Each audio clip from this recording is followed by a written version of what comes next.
If something knocks on your door during a full moon, don't answer it. Not even if it cries for help. Not even if it sounds human. I learned that the hard way. At first, I couldn't exactly tell what had ripped me from the loving caress of sleep. I'd previously been snoozing in my comfortable home. My body was wrapped in a warm blanket, and my head rested on a nice fluffy pillow. Annoyed, I laid my head down once more, letting my eyes fall. It was then, as I jolted upright in bed, that I realised what had awoken me. Although almost drowned out in the wind that whistled a soft melody through the night, I could hear what sounded like footsteps and nails dragging along the wooden interior of my home. Curious, I allowed the soles of my feet to plop down onto the warm rug beneath me. Although sleep still cooed to me, I eventually dragged myself along the perimeter of the room to the window. There, I drew the blinds to get a better look. The pitter-patter of rain thumped against the thin glass, to the tune of a soft melody that I soon found myself humming to. Due to the inky black darkness of the night, my visibility was heavily impaired, and I was unable to see what was making the noise. Deciding I was wasting my time, I turned to head back to bed. When I did this, as if on cue, the noise began again, irritating me further. I knew the pleasant hold of sleep would elude me if the sound continued. I jerked around in frustration and shuffled to the dresser where a thick black flashlight sat. I grabbed it firmly, its handle cold as ice, despite the warmth and comfort of the room. I walked through the narrow halls of my home, with determination illuminating my eyes like that of a bright fire. Approaching the front door of the house, I grabbed the heavy trench coat that hung on the coat hanger. With the twist of the doorknob, I exited the warmth and comfort of my dwelling. I faced the chilly autumn air and the drizzling rain which pounded against my face and back. I crept down the steps that led to the front door and clicked the flashlight on, its bright yellow light penetrating the darkness. Then, I proceeded to walk around the sides of the house in search of any animal that might have been the origin of the noise. It was upon reaching the rear of my home that I heard a peculiar sound from the wooded area behind me. The sound was strange, yet surprisingly human. I stood frozen in attention, facing the woods.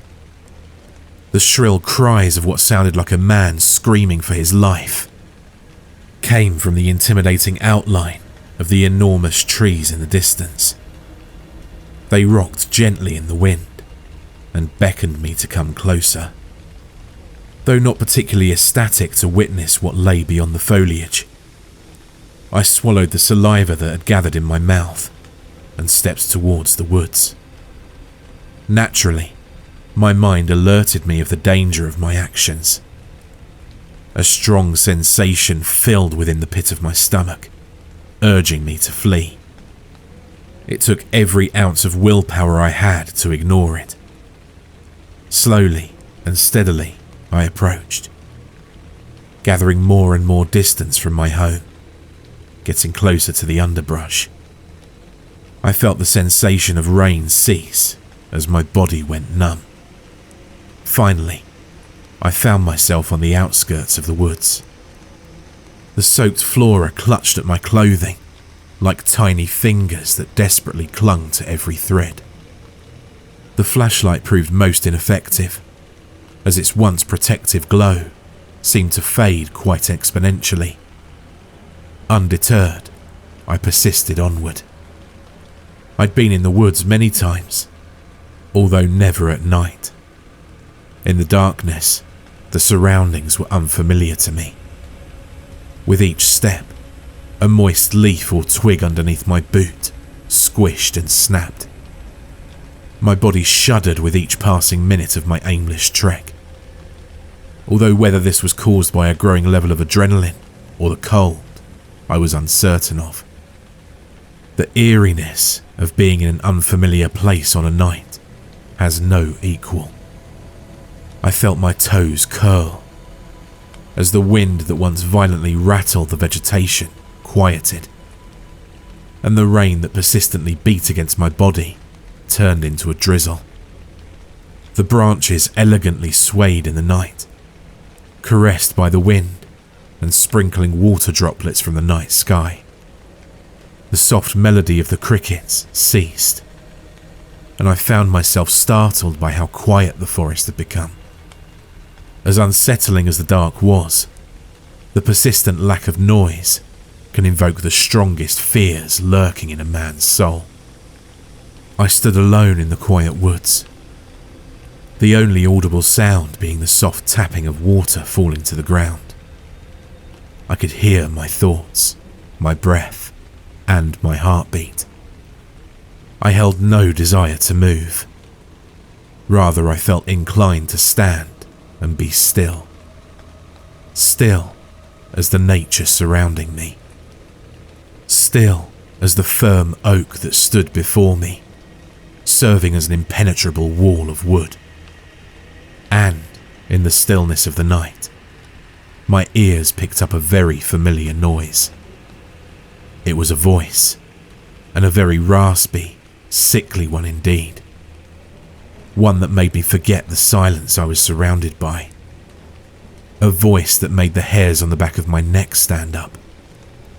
A voice that compelled me to run, yet I found myself paralyzed.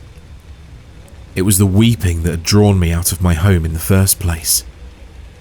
The cry sounded like a man, and yet, no man should have ever been able to make such a sound, no matter how dire the situation he was in.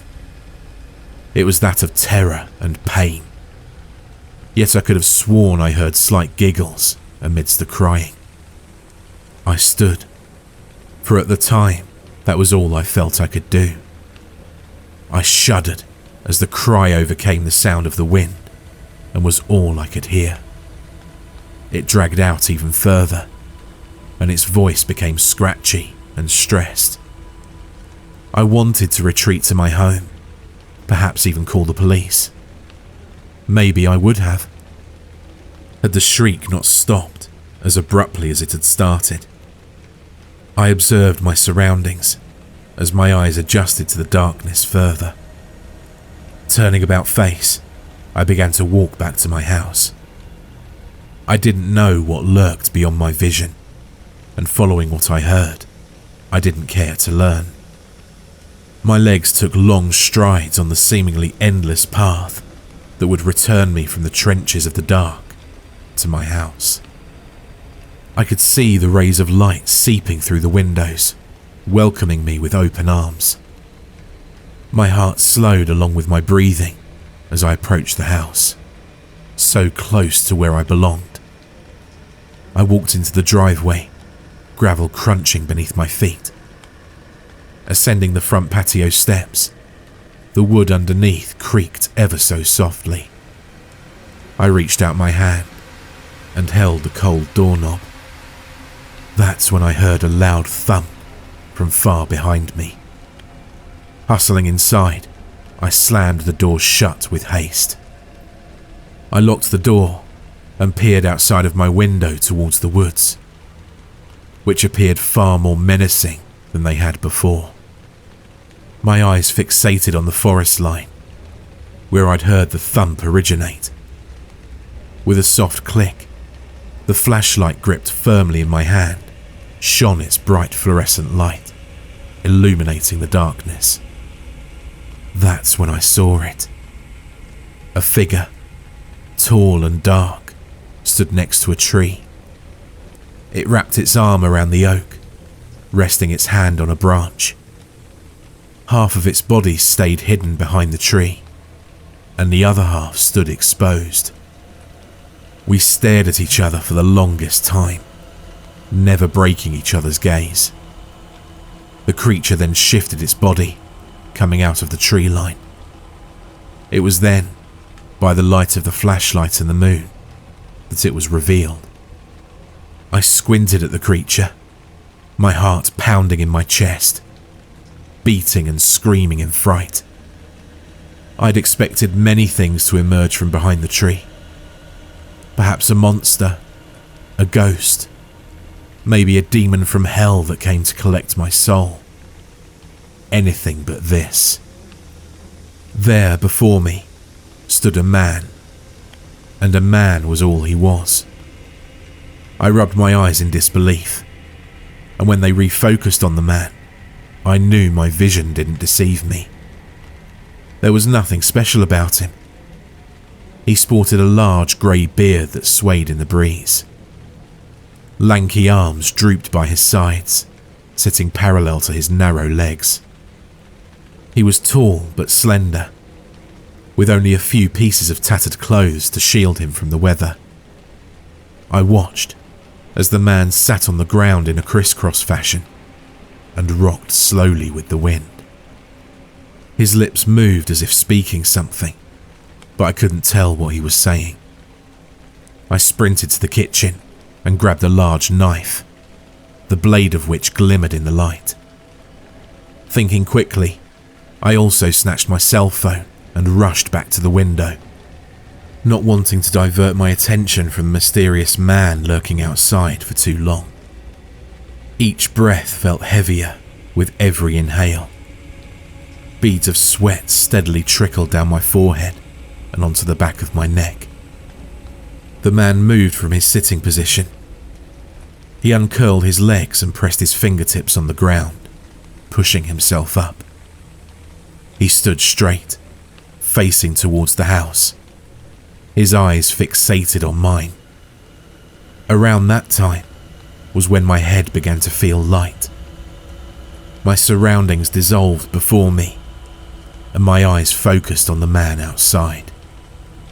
The sound of rain and wind was tuned out of my mind. I felt a pull. It was a strange feeling, one that could almost be described as a magnet attracting me, convincing me to unlock the door and walk out. The only thing I paid any attention to then was myself, the stranger, and the thin sheet of glass serving as a viewpoint and barrier between us. And then there was silence and stillness. The man remained unmoving, as did I. Then the man outside took a step towards the house, and then another. My eyes widened as I witnessed the man creeping closer towards the house. The man stopped suddenly and shifted his body towards the moon, staring at it, seemingly in awe. I watched as the stranger licked his lips in hunger towards the moon and opened his mouth. It was then that he howled. This sudden noise startled me out of my daze. I felt a hammering sensation pounding inside my head, causing me to collapse to the floor with a thud. Winded, I rubbed my head and knelt, coughing and wheezing. The warm house felt cold as my palms met the mahogany floor. I grabbed the windowsill and hoisted myself up, stumbling a bit from the unexplained hangover. I regained my composure and glanced at the window. There stood the man, his face pressed against the window, inches away from my face. I could now see the man in full detail. He was an older man with grey hair, covered in filth. His eyes shone a bright silver, and he sported a curvaceous smile. His skin was wrinkly and leathery in texture. His lips pressed against the slick glass, still following my gaze. Once more, my body began to shudder fiercely. Keeping my attention on the man, I slipped my hand into my pocket and pulled out my cell phone. The light that emitted from the phone's screen provided a strange feeling of comfort, if only momentarily. I clicked the phone icon and dialed. I placed the phone to my ear, relieved that I would soon be safe at last. That's when the man smirked. Like an igniting flame, his silver eyes looked right into mine. I could have sworn the man's eyes flickered like a candle, the wick desperately clinging to what few embers remained. A strange feeling of unease and acceptance mixed to form the feeling I remembered. The feeling I'd experienced earlier. Did I feel plagued by comfort? 911, what's your emergency? I heard the female operator speaking to me, but it seemed to be in the back of my mind. I was far more focused on what was before me. Hello, are you there? Are you okay? How can we assist you? I tried to respond to her. I wanted to tell her what was going on. I needed help. Yet the words I spoke contradicted my needs. Yeah, I just, My voice trailed off. I couldn't explain what was wrong. The man's eyes held me captive, like a prisoner. Was I in control? Or was it the ominous man that controlled me? I moved away from the window and shuffled towards the door in a zombie-like motion. I reached for the lock. The man nodded at me, and I nodded back to the man. The stranger, who to me felt more like a long-lost friend now, approached the door. It was in the house. I sat on the ground in a crisscross position. The man walked into the room and stood exactly opposite of my position. He too sat on the floor, the same way he had before. He hung his head low and placed his hands on the floor. The lights dimmed to almost complete darkness for no rational explanation. But intuitively, I understood that the man had done it. He was still and appeared focused on me. He spoke not a word. He took a deep breath in and exhaled slowly. His limbs gently shook, and his chest continued to rise and fall. I could feel the man's hot breath splash against my skin. The overwhelming stench of his breath brutally attacked my nostrils, yet I didn't even flinch. The man's shaking began to become more forceful. His knees bent and his arms jerked, writhing in unnatural positions. I could hear the man's bones snap. His flesh began moving on its own. His deep breathing became more raspy and shallow. The flesh which loosely clung to his bones convulsed, and thick, grimy slobber leaked from his mouth as he crashed to the floor, spasming. I witnessed his limbs contort into strange shapes and sizes, and as I watched all of this occur, I simply sat there, motionless. When he was done transforming, the only recognizable feature the man had were the silver eyes he possessed, which still sparkled like a burning star in the night sky. He was no longer a man, but something else. He was taller, his arms and legs wider. The skinny person from before had gained a hefty torso and larger features. Where he and I had been eye to eye before, it was suddenly far larger and looked down upon me. His body hair had quadrupled, covering the man from head to toe. I looked in astonishment at the incredible sight. I'd never seen something so ungodly. Its chest heaved with each breath. Its lips moved the same way they had when the man was outside.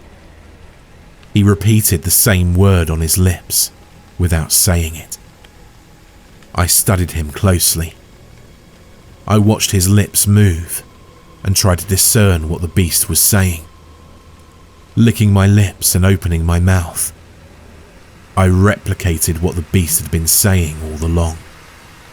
Lycanthrope. Lycanthrope. Werewolf. Beast. A monster. The lycanthrope turned towards me in hunger. It needed to feed. The wolf stepped forward. It sniffed the surrounding air with its large nose. Its nostrils were the size of golf balls. I knew what it was. Lycanthrope. Wolf. I flung myself back into the corner. The feeling of safety and comfort melted away and was replaced with what I'd previously felt. Raw, unadulterated fear. I tripped over myself and fell to the floor, staring up at the beast. It positioned itself in front of me and stuck its tongue out like a dog yearning for a treat. The beast opened its mouth and its thick saliva ran down its cheek. It mounted its strong leg on top of me, preventing me from moving.